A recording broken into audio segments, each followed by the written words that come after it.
Requesting you all to take your seats. Should I? Well, as a token of gratitude to Amir Khan sir, Chiranjeevi sir has got a souvenir to present to Amir Khan Garu. So I request the team to give us the souvenir.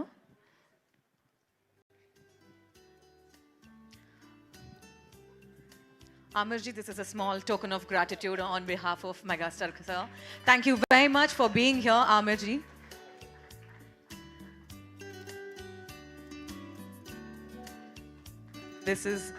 It's truly wonderful to witness two icons of Indian cinema on one stage. Yeah, of course, sir. Director and writer, so that's the appropriate gift. Also, he can write his dreams and manifest it to reality.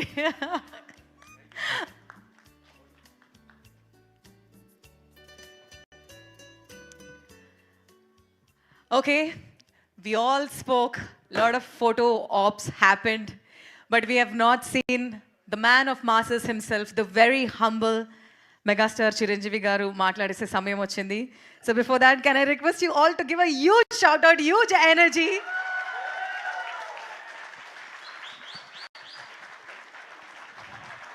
So would you like to sit and speak there? You're comfortable? Hearty welcome, sir. Okay.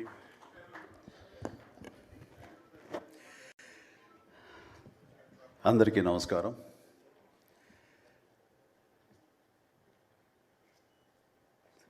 దిగ్దర్శకులు Raghavendra గారు, కోదండరామరెడ్డి గారు,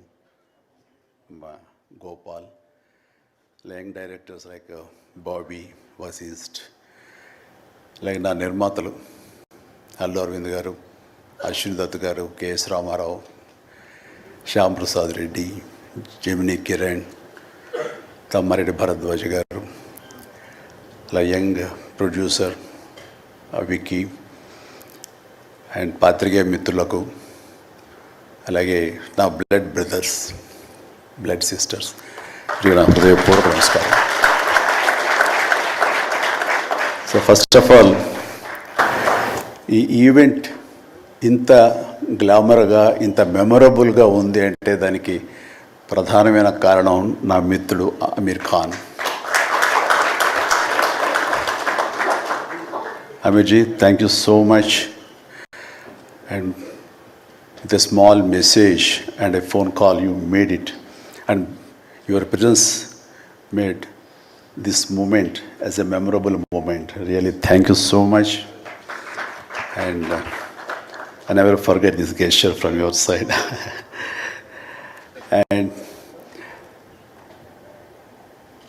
about Guinness Book of World Records, then ఊహించండి, I never expected, never dreamt about Guinness Book of World Record, because Guinness బుక్కి మనకి ఏంటి సంబంధం అనే ఒక ఆలోచన ఏమైనా ఉంటుంది కదా సహజంగా. అలాగే నాకు అలాంటి ఆలోచన ఏమి లేదు. అలాంటిది నేను ఎదురు చూడనటువంటి ఒక గొప్ప ఆనర్ ఈ రోజున నా జీవితంలో నా ఈ సినీ ప్రస్థానం సంబంధించి తారసపడినందుకు ఆ భగవంతుడికి, దానికి కారణభూతులైన మా దర్శక నిర్మాతలకు, నా అభిమానులకు ఎప్పుడు నేను రుణపడి ఉంటాను. Thank you so much.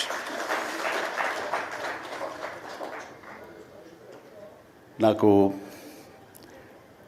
Dances మీద, బహుశా నటన కంటే కూడా ముందు నుంచి కూడా డ్యాన్సెస్ మీద నాకున్నటువంటి ఇంట్రెస్ట్ ఈ రోజున ఈ అవార్డు వచ్చేలా చేసిందా అని నాకు అనిపిస్తుంటుంది. ఎందుకంటే ముందు నటనకి శ్రీకారం చుట్టే కంటే, ఓనమాలు దిద్దుకునే దానికంటే నేను ఫస్ట్ డ్యాన్స్కి నేను ఓనమాలు దిద్దానేమో అనిపిస్తుంటుంది. నా చిన్నప్పుడు మా చుట్టూ ఉండే వాళ్ళని ఎంటర్టైన్ చేయడం కోసంగా ఈవినింగ్ అయ్యేసరికి అప్పట్లో ఉండే వివిధ భారతి కానీ, లేకపోతే శ్రీలంక సిలోన్, రేడియో సిలోన్ కానీ, వీటిల్లో వచ్చే కొన్ని తెలుగు పాటలకి అదే మాకు సోర్స్ ఆఫ్ ఇన్స్పిరేషన్.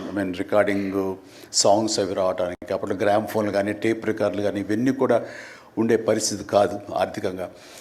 అలాంటి వారానికి ఒకసారి రేడియోలో ఎప్పుడు పాటలు వస్తాయా అని అందరూ ఎదురు చూసేవాళ్ళు. రాగానే శంకర్బాబుని పిలవండి, డ్యాన్స్ వేస్తాడు, మనల్ని అలరిస్తాడు అని వాళ్ళందరూ ఉత్సాహంగా ఉంటే వాళ్ళ ఉత్సాహానికి నేను మరింత ప్రోత్సాహంగా తీసుకుని దాన్ని డ్యాన్స్లు వేస్తుండేవాడిని. అట్లాగా అవి డ్యాన్సులు అంటారా, బాడీ కదలిక అంటారా ఏమో తెలియదు, ఒక ఎనర్జీగా అవి ప్రజెంట్ చేయటం అనేది ఒక్కడే తెలుసు నాకు. 7th class, 6th class, 8th class ఆ ప్రాంతంలో. ఆ తర్వాత ఎన్సీసీలో చేరిన తర్వాత ఈవినింగ్ క్యాంప్ ఫైర్ టైంలో అందరూ ఎర్లీగా భోజనాలు కానిచ్చిన తర్వాత తిన్న సేనే తిరగేసి దరువులుగా డప్పులుగా వాయించుకుంటూ అప్పుడు కూడా డ్యాన్స్ చేస్తూ అందరిని ఎంటర్టైన్ చేస్తూ ఉండేవాడు. ఆ రకంగా డ్యాన్స్ అనేది నాకు ఇష్టమైనటువంటి ఒక నా అంతర్భాగం అయిపోయింది.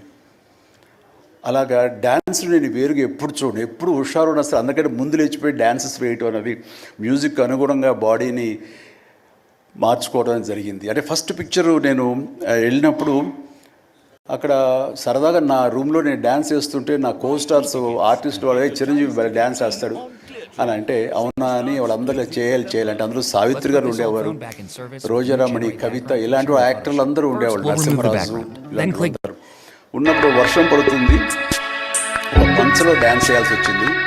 అది ఈస్ట్ గోదావరి రాజమండ్రి దగ్గర పల్లెటూళ్ళలో.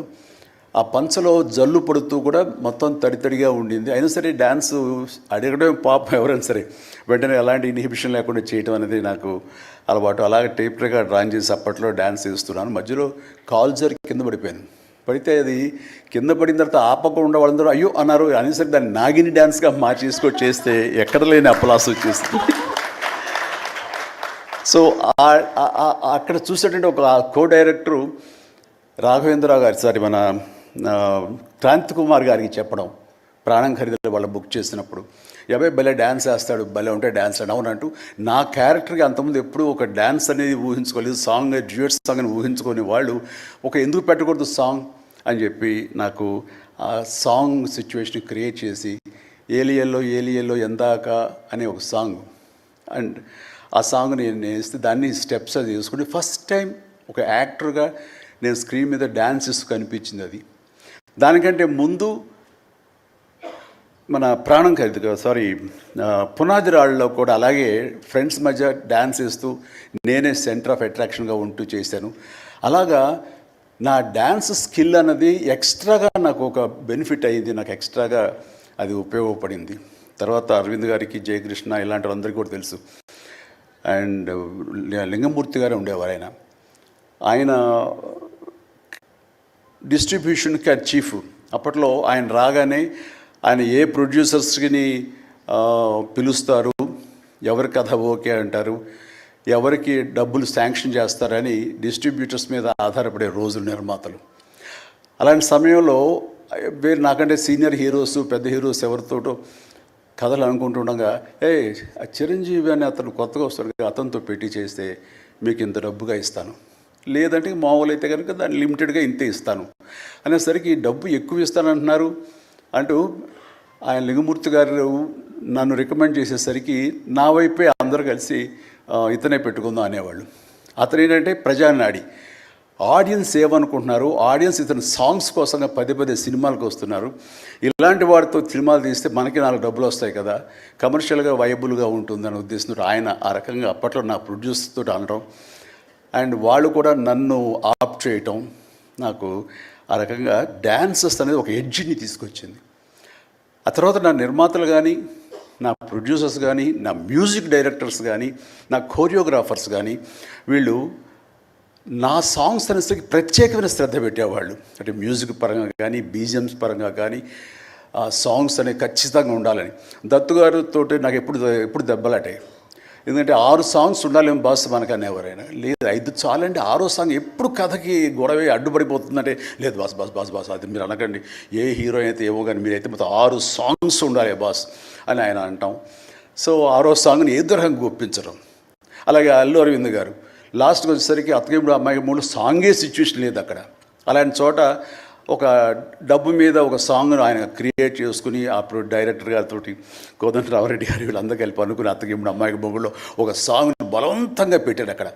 ఆ టైంకి అది బలవంతంగా ఉంటుంది, కథ డిస్టర్బెన్స్ ఉంటుంది, కానీ సాంగ్స్ ఒక ఎడ్జి తీసుకుంటాయి. సాంగ్స్కి స్పెషల్ ఆడియన్స్ ఉన్నారు.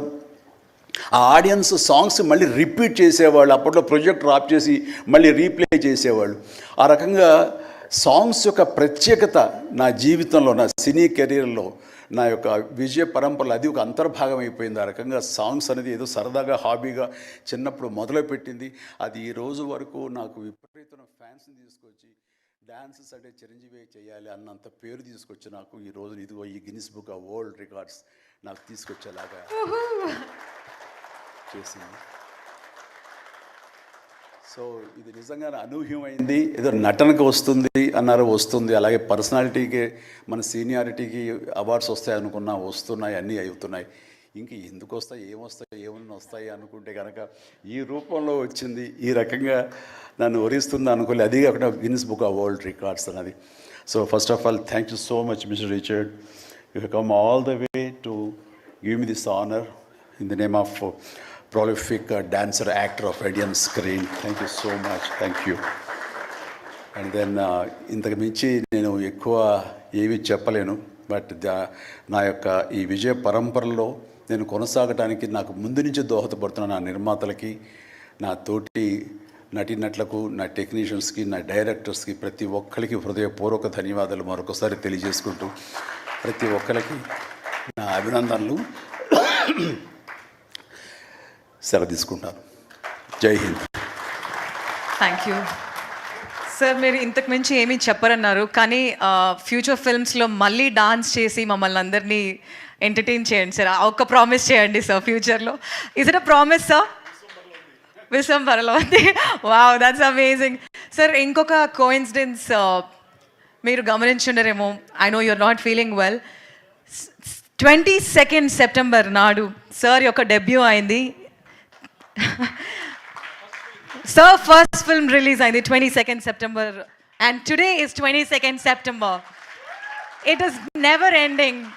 This year is officially amazing. This year is officially Mega Stars year.